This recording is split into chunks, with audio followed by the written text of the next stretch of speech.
মধ্যপ্রাচ্যের ৩ দেশে মুসলিম ব্রাদারহুডকে সন্ত্রাসী গোষ্ঠী হিসেবে আখ্যা দিয়েছে ট্রাম্প প্রশাসন। তাতেই ক্ষান্ত হয়নি তারা। মিশর, জর্ডান ও লেবাননে সংগঠনটির ওপর নিষেধাজ্ঞা দিয়েছে দেশটি। মধ্যপ্রাচ্যের আঞ্চলিক মিত্রদের সঙ্গে সম্পর্কে প্রভাব পড়ার শঙ্কা থেকে এমন নিষেধাজ্ঞা দিয়েছে যুক্তরাষ্ট্র।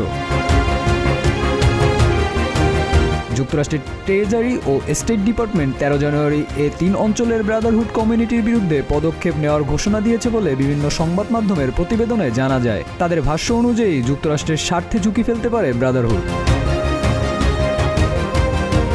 যুক্তরাষ্ট্রের স্টেট ডিপার্টমেন্ট এরই মধ্যে ব্রাদারহুডের লেবানন শাখাকে গুরুতর বিদেশি সন্ত্রাসী সংগঠন হিসেবে আখ্যা দিয়েছে। তাদের বিরুদ্ধে বিশ্বব্যাপী গোষ্ঠীগুলোকে সহায়তার অভিযোগ তুলেছে, এমনকি ফৌজদারি অপরাধেরও অভিযোগ করে তারা। এর আগে জর্ডান ও মিশরের শাখাকেও অর্থ সহায়তার মাধ্যমে গাজায় হামাসকে সমর্থন করায় বৈশ্বিক সন্ত্রাসী হিসেবে তালিকাভুক্ত করা হয়েছিল। এ বিষয়ে যুক্তরাষ্ট্রের secretary of state Marco Rubio বিবৃতিতে বলেছেন, সন্ত্রাসবাদের সমর্থনকারী এসব কমিউনিটির সব শাখার সম্পদ ও সরঞ্জাম জব্দে যথাযথ পদক্ষেপ নেবে যুক্তরাষ্ট্র।